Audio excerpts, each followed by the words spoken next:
The necklace, जिसका हिंदी अर्थ होता है गले का हार। इस चैप्टर को गोडे मॉकपसेंट ने लिखा है। गाय डी मोपासेंट भी इन्हें कहा जाता है, जो कि एक फ्रांसीसी लेखक थे जो अपनी लघु कथाओं और उपन्यासों के लिए जाने जाते थे।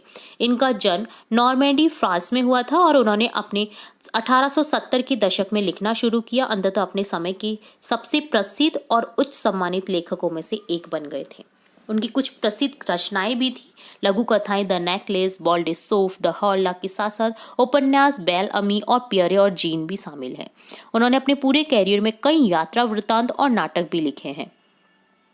उनकी साहित्यिक सफलता के बावजूद मॉपसन का निजी जीवन बीमारी और मानसिक स्वास्थ्य से ग्रस्त रहा। अंततः 42 साल की आयु में सिफिलिस से उनकी मृत्यु हो गई और फिर भी फ्रांसीसी साहित्य पर उनका प्रभाव अद्वितीय है और उनकी रचनाएं आज भी व्यापक रूप से पढ़ी जा रही हैं। ठीक है, इस चैप्टर के बारे में थोड़ा सा डिटेल देखेंगे, देन इसकी समरी देखेंगे। तो जो ये स्टोरी है द नेकलेस, मटेल्डा नाम की एक स्वार्थी महिला के इर्द गिर्द घूमती है। वह अपने जीवन से असंतुष्ट है क्योंकि वह एक अमीर पति चाहती है, लेकिन क्योंकि वह एक ऐसे परिवार से है जो दहेज लेने में असमर्थ है, इसलिए उसकी शादी एक क्लर्क से हुई है। एक दिन मंत्री के घर एक पार्टी में दोनों पति पत्नी को इनवाइट किया जाता है, लेकिन ऐसी पार्टी में पहनने के लिए मटिल्डा के पास अच्छे कपड़े और गहने नहीं हैं। उसका पति उसे एक पोशाक खरीदने और एक पुराने दोस्त से गहने उधार मांगने का सुझाव देता है। फिर वह अपने दोस्त से एक हार उधार लेती है, पार्टी में जाती है। आगे उस पार्टी में जो होता है वह दुखी महिला के लिए एक अच्छा सबक साबित होता है। तो कैसे उसकी जो माइंड में जो रहता है ना कि हाँ मुझे पति अमीर चाहिए, तो वो कैसे चेंज हो जाता है वो इस चैप्टर के थ्रू बताया गया है। तो हमने तो ये देखा कि मटिल्डा के इर्द गिर्द घूमती है। तो टोटली इस चैप्टर के बारे में आप देखेंगे कि इसमें क्या क्या है, कैसे क्या उसका हुआ।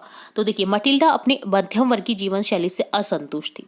जीवन में लगातार बेहतर चीज़ों के लिए वह तरसती रहती थी। एक दिन उसका पति एक पार्टी में इन्वाइट करने के लिए घर आता है। मटिल्डा बहुत एक्साइटेड हो जाती है, लेकिन बाद में वह महसूस करती है कि उसके पास तो पहनने के लिए कुछ है ही नहीं। पति सुझाव देता है कि वह अपने अमीर दोस्त मैडम फॉरेस्टियर्स के कुछ गहने उधार ले। मटिल्डा मैडम फॉरेस्टर से एक शानदार हीरे का हार उधार लेती है और पार्टी में भाग लेती है। मटिल्डा अपने जीवन में पहली बार वास्तव में खुशी महसूस करती है, क्योंकि वह उस पार्टी में ध्यान का केंद्र होती है और सभी द्वारा प्रशंसा की जाती है उसकी। हालांकि जब वह घर लौटती है तो उसे पता चलता है कि उसने हार खो दिया है।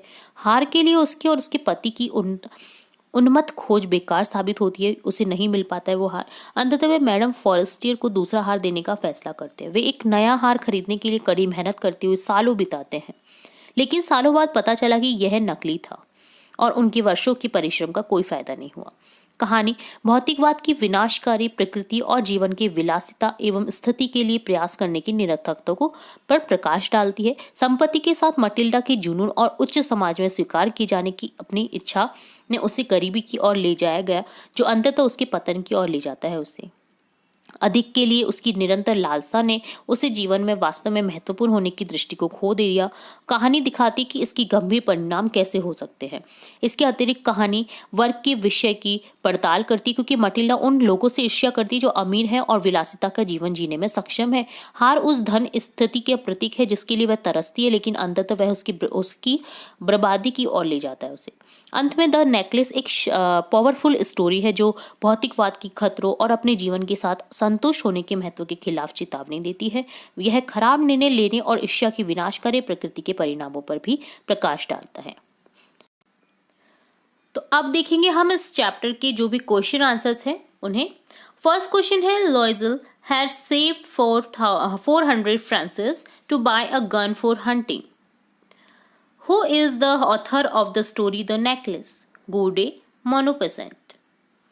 Why was Loisel sad and disturbed after having a pretty dress? She had no jewelry. उसके पास में ज्वेलरी नहीं थी। Fill in the blanks. Loisel possessed 18,000 francs. M.M.A. Loisel lost necklace after the party. Question answers next करेंगे 30 verse में। How much money did लॉइजल possess? लॉइजल possessed 18,000 francs. How did Loisel arrange the money buy a new necklace? Lois arranged the necklace by paying 18,000 francs, which his father had left him, and borrowing the rest of the amount from users and lenders. What would have happened to Matilda if she had confessed to her friend that she had lost her necklace? क्या होता अगर वो confess कर लेती अपनी friend को कि उसका नेकलेस जो है वो खो दिया है उसने? तो आंसर होगा, if Matilda would have confessed to her friend she had lost her necklace, she might have been in lesser trouble than what she had to face after having replaced the necklace. Her friend would have definitely been angry with her. Most likely she would also have asked Matilda to replace it and given her a detailed form where she had bought the necklace and how much it had cost her. Matilda would have thus known that the jewels in the necklace were actually not real diamonds. Real diamonds का नहीं था वो. It would have cost her far lesser amount to replace it. Matilda would thus have saved herself and her husband of all the troubles. Then they want through the life would have been much better and easier for them. Easy हो जाती अगर वो बात कर लेती अपनी friend से, तो उसे पता चल जाता कि वो रियल नेकलेस नहीं था जिसके लिए वो इतनी मेहनत कर दी उसने, इतनी अपना सब कुछ उधार लेकर के दाव पर रख करके उसने उस नेकलेस को ख़रीदा जो रियल था. बट उस अगर वो बात करती अपनी फ्रेंड से कि उसने खो दिया है, तो उसे पता चल जाता कि वो इतने रुपए में मिल जाएगा, क्योंकि वो नकली हार था, तो उसके लिए उसे मेहनत कम करनी होती है और वो अपनी लाइफ को ईजियर जीती. ठीक है, तो कुछ भी चीज़ होती है ना, तो हमें एक बार डिस्कस कर लेना चाहिए. क्या पता हम जिसके लिए इतनी वो कर रहे हैं, कोशिश कर रहे हैं, तो वह कहीं नाकाम हो. तो सबसे पहले समझेंगे लेसन 8 भोली के बारे में. तो ये जो लेसन है भोली के अब्बास द्वारा लिखा गया है. तो जो के अब्बास है, ख्वाजा अहमद अब्बास, वो एक प्रसिद्ध भारतीय फिल्म निर्देशक, उपन्यासकार, पटकथा लेखक और पत्रकार थे. उन्हें भारतीय सिनेमा में उनकी योगदान और उनके प्रगतिशील सामाजिक राजनीतिक विचारों के लिए जाना जाता है. अब्बास का जन्म पानीपत, हरियाणा, भारत में हुआ था. उन्होंने शुरुआत में एक पत्रकार के रूप में काम किया. Bombay Chronicle, the times of India जैसे समाचार पत्रों के लिए लेखन किया. बाद में उन्होंने फिल्म निर्माण में कदम रखा, भारतीय सिनेमा में महत्वपूर्ण योगदान दिया. ऐसी फिल्मों का निर्देशन और निर्माण किया जो सामाजिक मुद्दों को संबोधित करती है, आम लोगों के संघर्षों को भी उजागर करती है. फिल्म में अपने काम के अलावा अब्बास एक विपुल लेखक भी थे. उन्होंने कई उपन्यास, लघु कथाएं और पटकथाएं भी लिखी. उनके लेखन ने अक्सर सामाजिक असमानता, गरीबी और सांप्रदायिक सद्भाव और वंचितों के संघर्ष के विषय की खोज की है. के अब्बास भारतीय सिनेमा और साहित्य में एक प्रमुख व्यक्ति थे. उनका योगदान पाठकों और दर्शकों के बीच गूंजता रहा है. भोली अध्याय में उनका लेखन उनके करुणामय दृष्टिकोण और सामाजिक मुद्दों पर प्रकाश डालने की उनकी प्रतिबद्धता को दर्शाता है. तो ये था एक चैप्टर जो भोली है ना, उसकी जो लेखक है के अब्बास, उनकी कुछ समरी, कुछ पॉइंट कि आपको पता चले कि इसके लेखक कौन थे, क्या था उनका जीवन. ठीक है, अब देखेंगे इस चैप्टर के बारे में समरी कि इस चैप्टर में क्या कहने की कोशिश की है. यह जो चैप्टर है, ये जो स्टोरी है, भोली नाम की एक लड़की की है जिसका असली नाम सुलेखा था. बचपन में उसकी मस्तिष्क पर चोट लग गई थी, शायद इसलिए वह हकलाती थी. इसके अलावा वह चेचक की बीमारी से भी पीड़ित थी, जिसने उसके चेहरे पर चेचक के निशान छोड़ दिए थे. इससे वह भद्दी लग रही थी, यानी गंदी लग रही थी. उसके सुस्त और बदसूरत चेहरे के कारण लोग उसका मजाक उड़ाते थे. साथ ही लोग उसे भोली कहते थे क्योंकि वह एक पिछड़ी हुई बच्ची थी. उसके पिता का नाम रामलाल था. रामलाल के 7 बच्चे थे, 3 बेटे और 4 बेटियां. भोली सभी बेटियों में सबसे छोटी थी. भोली को छोड़कर बाकी सभी स्वस्थ और मजबूत थे. रामलाल को उसकी शादी की भी चिंता थी. तो एक दिन तहसीलदार साहब गांव में खोले गए प्राथमिक विद्यालय का उद्घाटन करने आए. उसने रामलाल से अपनी बेटी को स्कूल भेजने के लिए कहा. भोली की माँ उसे स्कूल भेजने के समर्थन में नहीं थी, पर फिर भी वह मान गई. स्कूल के बारे में सुनते ही पहले तो भोली डर गई. हालांकि जब उसकी ठीक से देखभाल की गई, अच्छे कपड़े और अन्य चीजें दी गई, तो वह मानने लगी कि उसे उसके घर से बेहतर जगह ले जाया जा रहा है. वह स्कूल में अपनी उम्र की लड़कियों को देखकर खुश होती है। वह उनमें से एक को दोस्त बनाना चाहती थी। हालांकि जब शिक्षक ने उसका नाम पूछा तो वह हकला गई और सभी लड़कियां हंस पड़ी। इस घटना ने उसे बुरी तरह से हतोत्साहित कर दिया। वह रो पड़ी, लेकिन शिक्षिका एक दयालु महिला थी। उसने उसे बोलने के लिए प्रोत्साहित किया। इसके अलावा उसने उससे कहा कि अगर वह रोजाना स्कूल आए तो वह अपने हकलाने पर पूरी तरह से काबू पा सकती है। इससे भोली में आशा और नए जीवन का संकेत जगा। साल बीतते गए, गांव एक छोटे कस्बे में बदल गया और छोटा प्राथमिक विद्यालय हाई स्कूल बन गया। कस्बा होने से वह अन्य सुधार भी हुए। वहां पर भोली के लिए शादी का प्रस्ताव आया। यह प्रस्ताव विशंबर नामक एक लंगड़े बूढ़े व्यक्ति का था, जिसके बच्चे भी बड़े हो चुके थे। हालांकि रामलाल और उसकी पत्नी राजी हो गई, क्योंकि विशंबर अच्छी तरह से सेटल एक अमीर व्यक्ति था। भोली की अब बहनें अपनी बहन की शादी में धूमधाम और भव्यता देखकर ईर्ष्या करती हैं। हालांकि जब दूल्हा दुल्हन को वरमाला देने ही वाला था तो एक महिला ने दुल्हन के चेहरे से घूंघट खिसका दिया। विशंबर ने ऐसी बदसूरत लड़की से बिना दहेज की शादी करने से इनकार कर दिया। रामलाल ने राशि का प्रबंध किया। हालांकि भोली ने ऐसे लालची व्यक्ति से शादी करने से इनकार किया। बिना हकलाए भोली को बोलते देख सब लोग चकित रह गए। दूल्हा वापस लौट गया। भोली ने अपने पिता से कहा कि वह उनके बुढ़ापे में उनकी और माँ की सेवा करेगी और उसी स्कूल में पढ़ाएगी जहाँ से उसने इतनी अच्छी चीजें सीखी हैं। कहानी शिक्षा की परिवर्तनकारी शक्ति पर जोर देती है और कैसे ये बाधाओं और भेदभावों को दूर करने के लिए व्यक्तियों को सशक्त बना सकती है। यह सहानुभूति, समावेशिता और प्रत्येक व्यक्ति में निहित मूल्य और क्षमता को पहचानने के महत्व पर भी प्रकाश डालती है कि कैसे एजुकेशन आपकी सब पूरे जीवन को बदल सकता है। तो इस चैप्टर के थ्रू बताया गया है। तो ये था पूरा चैप्टर, जिसमें हमने समझा कि इस चैप्टर के थ्रू क्या कहने की कोशिश की गई है और क्या शिक्षा मिलती है। अब देखेंगे क्वेश्चन आंसर्स। तो आप इजीली कर पाएंगे अब क्वेश्चन आंसर्स कि क्या पूछा जा रहा है क्वेश्चन में, आप वो भी समझ पाएंगे। Why did the girls laugh at भोली? भोली पर क्यों हंसी थी लड़कियां? एट हर स्टैमरिंग, क्योंकि वो हकला रही थी। Who was Lakshmi? Bholi is cow, Bholi की गाय। What was Bholi real name? Sulekha. Bholi का रियल नेम क्या था? सुलेखा। सेकंड क्वेश्चन है, ब्लैंक्स को फिल करना है अप्रोप्रिएट वर्ड के साथ। Sulekha was the real name of Bholi. Bholi का रियल नेम क्या था? Sulekha. The teacher gave a book to Bholi on the first day of school. Teacher ने उसे किताब दी उसके पहले दिन स्कूल की। अब 60 वर्ड्स में आपको एक आंसर लिखना है। Draw brief character sketch of Bholi. Bholi का ब्रीफ कैरेक्टर बताना है आपको। भोली was an introverted, under confident and neglected little girl, जो नेग्लेक्ट की जाती थी हर किसी के द्वारा उसके हकलाने के लिए। She also cherished Lakshmi her believed cow. She suffered from small pox as a child. उसे क्या हुआ था? स्मॉल पॉक्स हो गए थे जब वो बच्ची थी। Which left mark on her face. उसके चेहरे पर उसने धब्बे छोड़ दिए थे स्मॉल पॉक्स ने। And she had a head injury that caused her to respond slowly. उसके हेड पर कुछ इंजरी हो गई थी जिसके कारण वो हकलाना स्टार्ट कर दी थी। हकला रही थी यानी बोलना स्लोली कर लिया था उसने। Then a typical kid of her age. उसका एक बहुत ही टिपिकल टाइम था उसकी एज के थ्रू। तो ये था उसका ब्रीफ कैरेक्टर। फोर्थ क्वेश्चन है, what was Ramlal's wife reaction? His wife was an orthodox village woman. She was against the idea of sending her daughter to school. School भेजने की अगेंस्ट थी। She thought that education would affect their marriage prospects adversely. जो education है ना वो काफ़ी शादी को अलग कर सकती है। उसका था कि लड़कियां बिना शादी के ही शादी कर ले तो वो ज़्यादा अच्छा है, बिना स्कूल जाए ही शादी कर ले तो। बट अगर उसको पता चला कि भोली को स्कूल ले जाया जा रहा है तो वो उससे नाखुश हुई कि क्या पता शादी में रुकावट आ जाए उसके पढ़ने के कारण, क्योंकि पहले के लोग यही सोचते थे अगर लड़की पढ़ी लिखी होगी तो शादी में रुकावट आ सकती है।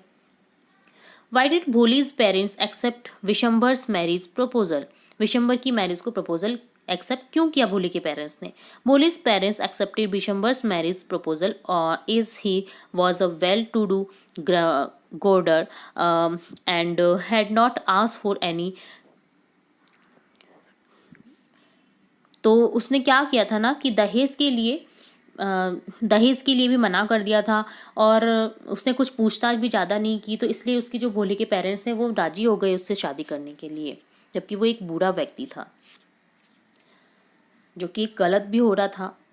ठीक है, जो बाल विवाह को भी दर्शाता है कि वो एक बूढ़े व्यक्ति की शादी। आगे बढ़ेंगे और स्टार्ट करेंगे वर्कशीट 23 को और समझेंगे किस चैप्टर से रिलेटेड ये वर्कशीट है, उस चैप्टर की समरी, उस चैप्टर में क्या इंपॉर्टेंट पॉइंट्स हैं वो मैं आपको बताऊंगी। देन हम इन क्वेश्चंस को करेंगे ताकि आपको पूरा चैप्टर अच्छे से समझ आ जाए इसी वर्कशीट में। तो चलिए स्टार्ट करते हैं। यहाँ पर दे रखा है lesson 9, the book that saved the earth, वह किताब जिसने पृथ्वी को बचाया। इसका हिंदी अर्थ है। तो इस बेसिकली ये एक नाटक है जिसके लेखक है क्लेयर बायको। नाटक काल्पनिक दुनिया के बारे में है। नाटक के पात्र थिंक टैंक, नूडल, ओप और ओमेगा हैं। वे जीवित रहने वाले मार्टियन हैं और नाटक का समय सेट 20वीं शताब्दी है। सभी पात्र पृथ्वी पर एक पुस्तकालय यानी लाइब्रेरी पहुंचे और सैंडविच वाली किताबों की गलत व्याख्या की। बाद में वे पुस्तकों में छंद को समझने की कोशिश करते हैं। उन्होंने महसूस किया कि वे खतरे में हैं और उन्होंने तुरंत पृथ्वी छोड़ दी। इसलिए बच्चों की एकमात्र पुस्तक ने पृथ्वी को मार्टियन आक्रमण से बचा लिया। नाटक में विस्तार से दिखाया गया कि कैसे किताब ने मार्टियंस के आक्रमण से पृथ्वी को बचाया। तो एक काल्पनिक इसमें चरित्र बताए हैं, एक काल्पनिक नाटक रचा गया है जो कि क्लेयर बायको के द्वारा रचा गया है। तो ये 20वीं शताब्दी से रिलेट है, देखिए, ठीक है, जिसमें कैरेक्टर्स हैं Chief, Think Tank, Noodle, Captain Omega, Lieutenant Iota, Sergeant Oop आदि। थिंक टैंक जो खुद को सभी मार्टिन्स के बीच तय करने के लिए सबसे इंटेलिजेंट समझते हैं अपनी टीम के साथ पृथ्वी पर जाने के लिए। वह हमेशा सोचता है कि क्योंकि उसके पास एक बड़ा सिर था वह सबसे बुद्धिमान है और हमेशा उसके लिए प्रशंसा करना पसंद करता है।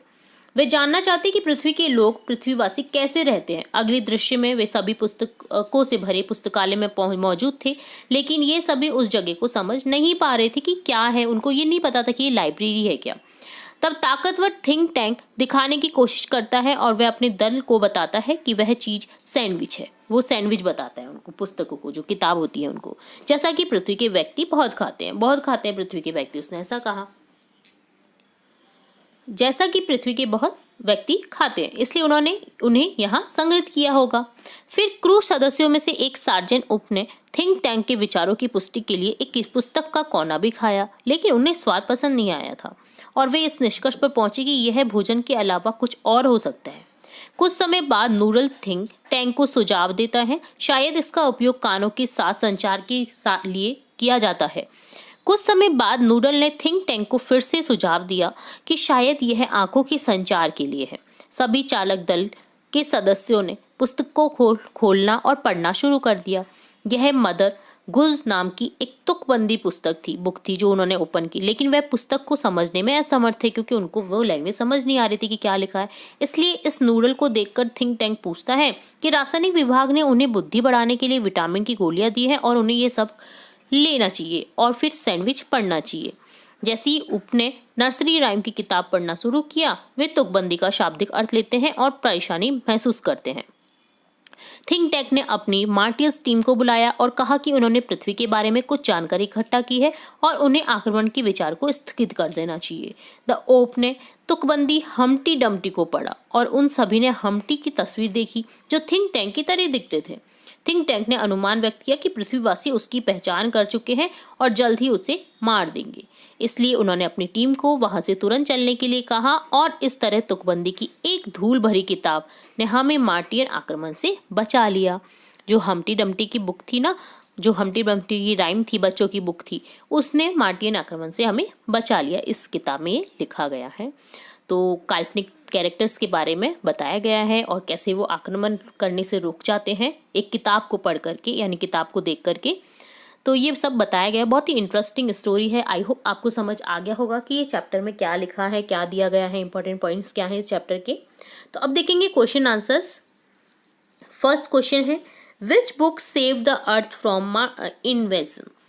कौन सी बुक ने बचाया? A book of nursery rhyme की बुक ने। Who was great and mighty? Think Tank. Who was the commander-in-chief of the Mars Space Control? Noodle. What saved the Earth? How? One dusty old book of nursery rhymes saved the Earth from a Martian invasion.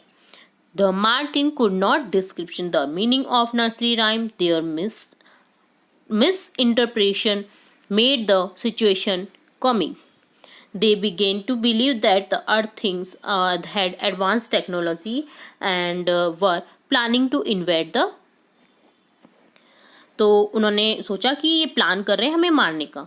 What did the noodle tell think tank about the books? Noodles tell think tank that the earthlings did not listen to the sandwiches. They opened and watched them. Think tank had thought that the books were sandwiches. He told him that they used these books as a device of communication. वो सोचते हैं कि device है एक communication की. Do you think books are being replaced by the electronic media? Discuss. It is undeniable that books are being supplanted by electronic media. The days of going to the library to read books are long gone. Everything you need to know is now just a click away. Complete books are available as e-books on the internet. Books are in a similar situation to desktop computer and landline telephones. Desktop computer have been rapidly replaced by laptop and palm tops, and landlines have been supplanted by cell phones and tablets. In the not too distant future, books will be considered antiques and valued by select few. Yes, I believe we can fully eliminate the books. It is a solid step toward preventing environmental destruction. तो इस तरह से done होता है आपका worksheet 23, जिसमें देखा आपने the book that save the. सबसे पहले यहाँ पर दे रखा है प्रेजेंट टेंस यानी वर्तमान काल. तो समझेंगे टेंस की परिभाषा, देन देखेंगे प्रेजेंट टेंस क्या होता है, कैसे इसकी पहचान की जाती है, देन हम इसके क्वेश्चन आंसर्स करेंगे. तो टेंस के माध्यम से हमें किसी कार्य के घटित होने का सही समय पता चलता है, यानी कि वह घटना वर्तमान में हुई है या बीते समय में हुई है या आने वाले समय में घटित होगी, तो उसे टेंस कहा जाता है. टेंस 3 प्रकार के होते हैं, present tense, past tense, future tense, जिन्हें 4 भाग में बांटा गया है. आप समझेंगे सबसे पहले प्रेजेंट टेंस, क्योंकि यहाँ पर हमारी वर्कशीट जो है वह प्रेजेंट टेंस से रिलेटेड है. तो यहाँ पर हम देखेंगे प्रेजेंट टेंस. प्रेजेंट टेंस क्या होता है? वह क्रिया जो घटना जो होती है जो वर्तमान समय में घटित हो रही है उसे प्रेजेंट टेंस कहा जाता है. हम प्रेजेंट टेंस का यूज़ यह बताने के लिए करते हैं कि वर्तमान समय में क्या हो रहा है. जैसे वह डॉगी के साथ खेल रहा है, आज मैं स्कूल नहीं जा रही हूँ, वह मेरी बुक नहीं है, वह मेरे साथ रहता है.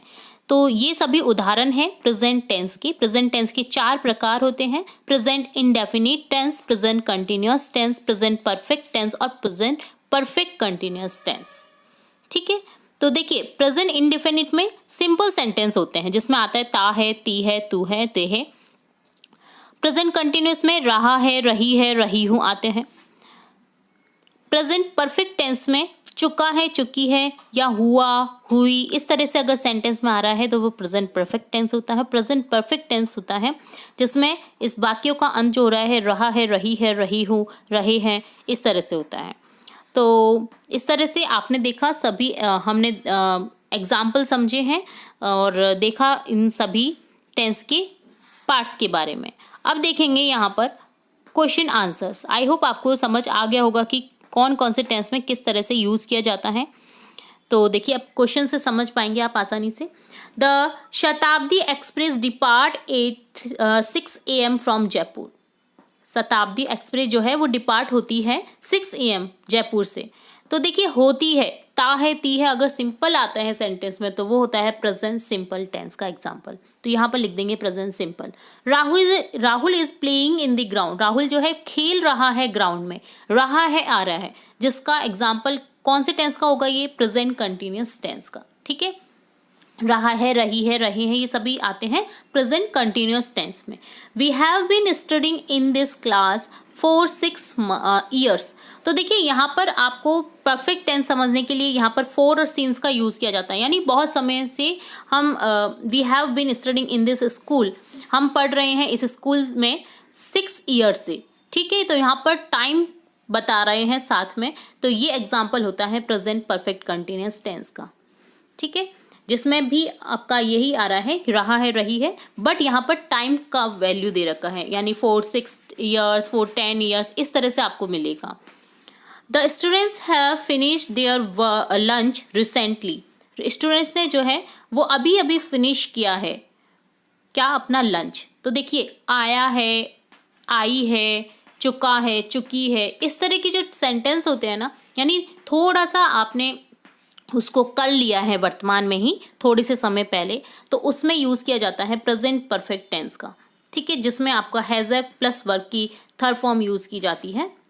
ठीक है, जैसे हैज़ हैव, यहाँ पर द स्टूडेंट्स है, प्लूरल है तो हैव का यूज़ किया है, देन फिनिश का फिनिश्ड हो गया, there lunch recently.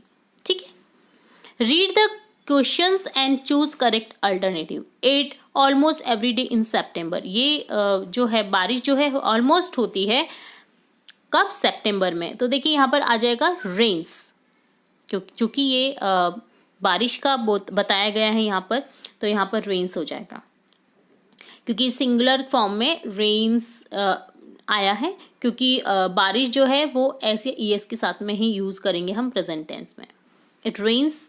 It rains almost every day in September. The teacher is not coming today. जो टीचर है वो नहीं आ रहा है आज, तो यहाँ पर टीचर के लिए इसका यूज़ करेंगे, कमिंग आ जाएगा, प्रेजेंट कंटिन्यूस टेंस को शो करेंगे। My parents have been living in this city for 10 year. देखिए 4 आ गया है यहाँ पर, तो क्या आ जाएगा, पेरेंट्स के लिए हैव यूज़ करेंगे क्योंकि दोनों की बात हो रही है पेरेंट्स की। और देखिए बीन यहाँ पर आ जाएगा, और यहाँ नेक्स्ट आ जाएगा लिविंग। ठीक है, my parents have been in this city for 10 years. मेरी पेरेंट्स जो है इस सिटी में 10 साल से रह रहे हैं। ठीक है, 8th क्वेश्चन है, the teacher has entered recently are classroom. Teacher ने जो है वो अभी अभी एंटर किया है, आया है। ठीक है, तो यहाँ पर ये प्रेजेंट परफेक्ट टेंस का यूज़ होगा, जिसमें आएगा टीचर के लिए हैज़, एंटर हो जाएगा, एंटर का third form enter, are classroom. तो ऑप्शन थर्ड करेक्ट हो जाएगा। एक्स्ट्रा लर्निंग के लिए यहाँ पर आपको कुछ इंपॉर्टेंट पॉइंट्स दे रखे जो कि हमने पहले भी समझे हैं, बट एक बार फिर से रिपीट करवा देती हूँ आपको, ताकि ये पूरी वर्कशीट आपको समझ में आ जाए easily. Use of all 4 type of present tense. Present simple tense हो जाएगा फॉर हैबिचुअल एक्शंस और रिपीटेड एक्शन और event, for expressing general truth, universal truth, जिसमें यूज किया जाता है प्रेजेंट सिंपल टेंस का। यूनिवर्सल ट्रूथ के लिए, जनरल ट्रूथ के लिए अगर एक्सप्रेशन दिया जा रहा है, एक्शंस के लिए, फॉर हैबिचुअल एक्शंस के लिए अगर एक्शन बोला जा रहा है तो उसमें प्रेजेंट सिंपल टेंस का यूज किया जाता है।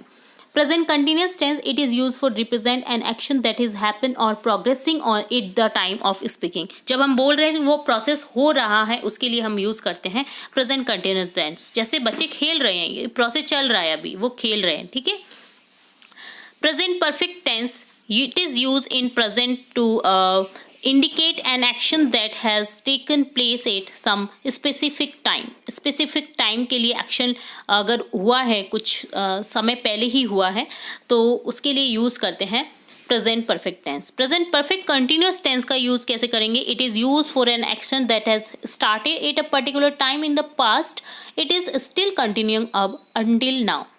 यानी पास्ट में तो स्टार्ट हो चुका है वो काम, बट अभी भी चल रहा है, तो उसके लिए यूज़ करेंगे प्रेजेंट परफेक्ट टेंस। जैसे हैज़ हैव का यूज़ करेंगे, और फॉर 10 ईयर्स, वो 10 साल से इस घर में रह रहा है, तो देखिए पास की बात हो गई, बट वो अभी भी रह रहा है। ठीक है, छोड़ा नहीं है उसने घर को, तो उसके लिए यूज़ करेंगे प्रेजेंट परफेक्ट कंटिन्यूअस टेंस का। ठीक है, तो इस तरह से हमने समझा इस वर्कशीट को। आगे की वर्कशीट हम नेक्स्ट पार्ट में देखेंगे। तो आई होप आपको ये प्रेजेंट टेंस अच्छे से समझ आया होगा। तो इसी तरह और भी इंपॉर्टेंट वीडियोस आपकी कक्षा से रिलेट, क्लासेस से रिलेट, एग्जाम से रिलेट देखते रहे। स्टार्ट करेंगे हम वर्कशीट 25 का सॉल्यूशन, देखेंगे, समझेंगे इस वर्कशीट को। तो इससे पहले वाली वर्कशीट में हमने समझा था प्रेजेंट टेंस को, उससे रिलेट जो भी इंपॉर्टेंट पॉइंट्स थे वो मैंने आपको बताए थे कि कैसे पहचान की जाती है प्रेजेंट टेंस की। तो यहाँ पर भी उसी से रिलेट आपको क्वेश्चन दिए गए हैं जिनको आपको फिल करना है। तो देखिए फर्स्ट है यहाँ पर sentence, my parents usually to travel by train. तो यहाँ पर क्या हो जाएगा, प्रीफर का प्रीफर ही रहेगा। My parents usually prefer to travel by train, train से ट्रैवल करना प्रीफर करते हैं मेरे parents. Mister Raghav never late to school. तो देखिए मिस्टर राघव सिंगुलर है, तो सिंगुलर के साथ में ऐसे ईएस का यूज़ करते हैं, तो यहाँ पर हो जाएगा mister Raghav never comes late to school. कभी लेट नहीं आते हैं मिस्टर राघव स्कूल में। Nowadays the climate colder and colder, get का क्या हो जाएगा, क्योंकि इन दिनों जो क्लाइमेट है वो कैसा हो रहा है, ठंडा से ठंडा हो रहा है, ठीक है। तो यहाँ पर क्या हो जाएगा, इज गेटिंग हो जाएगा, गेट का गेटिंग और इज आ जाएगा हेल्पिंग वर्ब क्लाइमेट के लिए। Nowadays the climate is getting colder and colder. I only 2 chapters so far. मेरे जो है वो चैप्टर कितने बचे हुए हैं, 2 चैप्टर बचे हुए हैं पढ़ने के लिए, ठीक है। तो यहाँ पर स्टडी का हो जाएगा आई हैव स्टडी, क्योंकि यहाँ पर देखिए बचे हुए हैं आए हैं, गया है, चुका है, इस तरह के सेंटेंस में आपको यूज़ करना होता है हैज़ हैव प्लस वर्ब की थर्ड फॉर्म। तो यहाँ पर आई के साथ में हैव का यूज़ होगा, सिंगुलर है तब भी है के साथ में हमेशा हैव का ही यूज़ करते हैं, हैज़ का नहीं करते हैं। स्टडी का हो जाएगा स्टडीड, तो यहाँ हो जाएगा I have studied only 2 chapters so far. The student has already given his name to take part in the cultural fest. जो स्टूडेंट है उसने अपना नाम ऑलरेडी दे दिया है कल्चरल फेस्ट में पार्ट करने के लिए। तो देखिए गिव का गिवन हो गया और स्टूडेंट के लिए हैज़ लग गया। The flight to Goa takes off 8-7 AM every day. जो फ्लाइट है गोवा की वो प्रत्येक दिन 7 बजे टेक ऑफ होती है। तो यहाँ पर टेक का क्या हो जाएगा, टेक्स ऑफ, क्योंकि यहाँ पर फ्लाइट है, ठीक है। वी यहाँ पर हो जाएगा have been learning tenses since July. हम जो है सीख रहे हैं जुलाई से टेंसेस को। तो देखिए यहाँ पर हो जाएगा प्रेजेंट परफेक्ट कंटिन्यूस टेंस का यूज़, क्योंकि यहाँ पर टाइम दे रखा है, टाइम से चलती आ रही है, यानी अभी भी चल रहा है वो प्रोसेस, ठीक है। तो उसके लिए यूज़ करेंगे हम has have been plus verb की फॉर्म में आईएनजी जोड़ दीजिए। तो यहाँ पर हो जाएगा वी के साथ में हैव लगेगा, हैव बीन, देन लर्निंग हो जाएगा tenses since July. The doctor is operating a patient at this time so you please wait. जो डॉक्टर है वो क्या कर रहे हैं, ऑपरेट कर रहे हैं पेशेंट को इस टाइम में, तो आपको कृपया आप वेट करें। तो यहाँ पर हो जाएगा is operating, the doctor is operating a patient at this time, इस टाइम पर, क्योंकि वो पहले से प्रोसेस नहीं चल रहा है, इस टाइम पे हो रहा है, इसलिए हम इज आर एम का यूज़ करेंगे इस टाइम के लिए, प्लस वर्ब की फॉर्म में आईएनजी लगा दीजिए। तो यहाँ पर डॉक्टर के लिए इज हो जाएगा, ऑपरेट में हो जाएगा आईएनजी लगा करके operating a patient at this time so you please wait, ठीक है। अलग से यहाँ पर समझने के लिए कुछ आपको फॉर्मूलाज दे रखे हैं, स्ट्रक्चर दे रखे हैं प्रेजेंट टेंस के, जिन्हें आप देख सकते हैं। देखिए प्रेजेंट सिंपल टेंस का स्ट्रक्चर होता है सब्जेक्ट प्लस बेस वर्ब में बेस वर्ब आती है, या फिर बेस वर्ब के साथ में एस या ईएस का यूज़ होता है सिंगुलर के साथ, प्लस ऑब्जेक्ट या एडवर्ब एक्सेट्रा होता है। प्रेजेंट कंटिन्यूअस का स्ट्रक्चर होता है subject plus is am are plus verb की फॉर्म में आईएनजी जोड़ दीजिए प्लस ऑब्जेक्ट या एडवर्ब। प्रेजेंट परफेक्ट टेंस में होता है subject plus has have plus verb की थर्ड फॉर्म प्लस ऑब्जेक्ट या adverb. Present perfect continuous tense में होता है subject plus has have plus been plus verb की form plus ING plus object adverb. तो ये अगर स्ट्रक्चर याद है तो आपका कभी भी क्वेश्चन गलत नहीं हो सकता है प्रेजेंट टेंस से रिलेट, ठीक है। चारों ही स्ट्रक्चर बहुत इजी हैं, हमने समझे हैं एग्जाम्पल के साथ में, तो आई होप आप इन्हें लर्न कर लेंगे इसी पार्ट में, ठीक है। तो